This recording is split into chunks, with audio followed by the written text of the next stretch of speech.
ये vascular area होगा यहाँ पे। ये वेस्कुलर एरिया के अंदर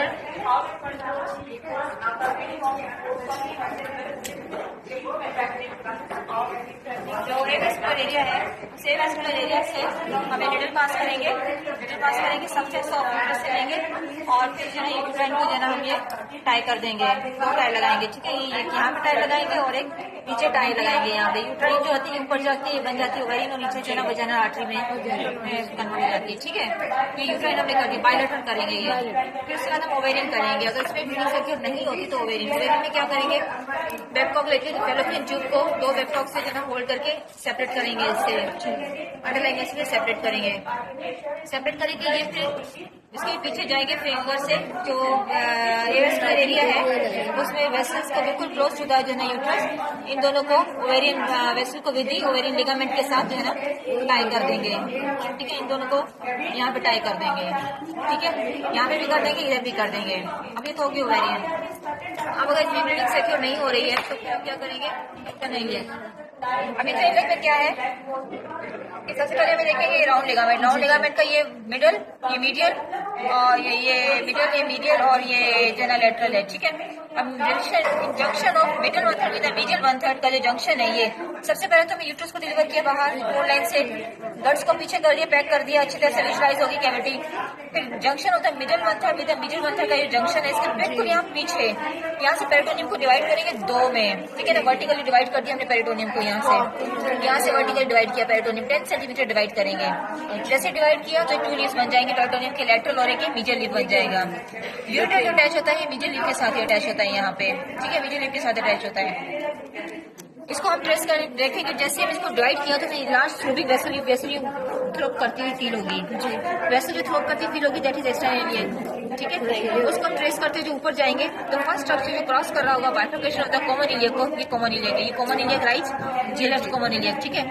जो फर्स्ट स्ट्रक्चर जो क्रॉस करेगा bifurcation of the common iliac को, दैट इज अ यूरेटर, ठीक है। हाँ, ठीक है। फर्स्ट स्ट्रक्चर जो क्रॉस करेगा बाइफर्केशन ऑफ कॉमन इलियक को, दैट इज अ यूरेटर, ठीक है। Ureter is already attached to the medial leaf. फिर उसके बाद इसको हम आइडेंटिफाई करेंगे कि जो ये बाइफर्केशन हो रहा है, जो लेटरल जा रहा है वो एक्सटर्नल इलियक है, जो मीडियल जा रही है वो इंटरनल इलियक है, ठीक है। अब इंटरनल इलियक जो है लेटरल जो जा रही है वो फिर लेग में जाके फेमरल में कन्वर्ट हो रही है, फेमरल आर्टरी में, ठीक है। और जो इंटरनल इलियक है ये जैसे बाइफर्केट हो रही है, यहाँ से बाइफर्केट होते ही अपनी एक ब्रांच देती है पोस्टीरियर डिवीजन, ग्लूटल आर्टरी देती है जो कि ग्लूटल मसल को सप्लाई करती है। अगर इसको लाइगेट कर देंगे तो ग्लूटल मसल की इस्कीमिया नेक्रोसिस हो जाएगी, और अगर एक्सटर्नल इलियक को लाइगेट कर दिया तो नेक की इस्कीमिया नेक्रोसिस हो जाएगी, ठीक है। अब 4 centimetre below from this bifurcation, जैसे बाइफर्केट यहाँ से 4 सेंटीमीटर बिलो यहाँ पे हम लाइगेट करते हैं। अब लाइगेट करने से पहले हमने जितने भी यहाँ पे लूज कनेक्टिव टिश्यू है हमने उनको सेपरेट कर दिया, डेसेट आउट कर दिया, डेसेट किया, सेपरेट किया, और फिर जो आर्टरी को जो है एक्सटर्नल इलियक आर्टरी उसको वेन से जो सेपरेट करेंगे, वेन से सेपरेट किया, डायसेक्शन ब्लड करेंगे, ठीक है। और फिर उसके बाद किसी को बोलेंगे सिस्टर को आपको लूप बना के देगा, थ्रेड का जो है ना लूप बना के देगा, और आप उसको जो है ना यहाँ पे 4 सेंटीमीटर बिलो एक टाई करेंगे, और 1/2 सेंटीमीटर बिलो एक और टाई कर देंगे, ठीक है। बायलैटरल करते हैं। फिर उसके बाद जो है ना आप पेरिटोनियम को क्लोज कर देंगे, और 2-0 से ये स्टिच हम लगाते हैं माइक्रो 0 या 1 यूज करते हैं, ठीक है।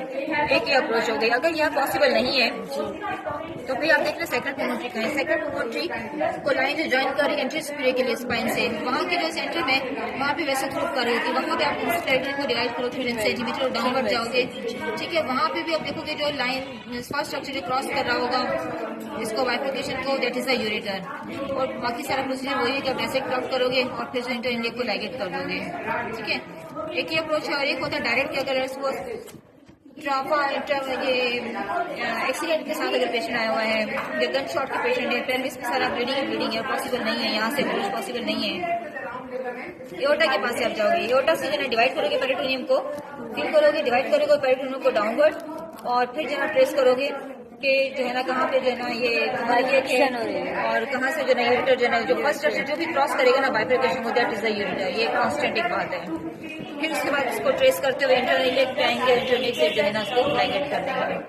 लाइगेट करने के बाद फिर जो है ना पेरिटोनियम को 2-0 से क्लोज करेंगे, और पल्सेशन चेक करेंगे, लेग की फेमोरल पल्सेशन चेक करेंगे कि लेग फेमोरल पल्सेशन इंटेक्ट है कि नहीं है। लेट्स सपोज अगर फेमोरल पल्सेशन इंटेक्ट नहीं, आपने इसलिए लाइगेट कर दी है तो फिर डीलाइगेट करेंगे उसे, और अगर ट्रांसेप्ट हो गई है तो फिर इसमें फिर ग्राफ्ट वगैरह लगता है उसमें। ठीक है, यूट्राइन में जो है ना पेरिटोनियम को रिफ्लेक्ट करेंगे इंसिशन लाइन से 2 सेंटीमीटर बिलो, 2 सेंटीमीटर बिलो जो है ऑस्ट्रेलियन फिंगर डालेंगे।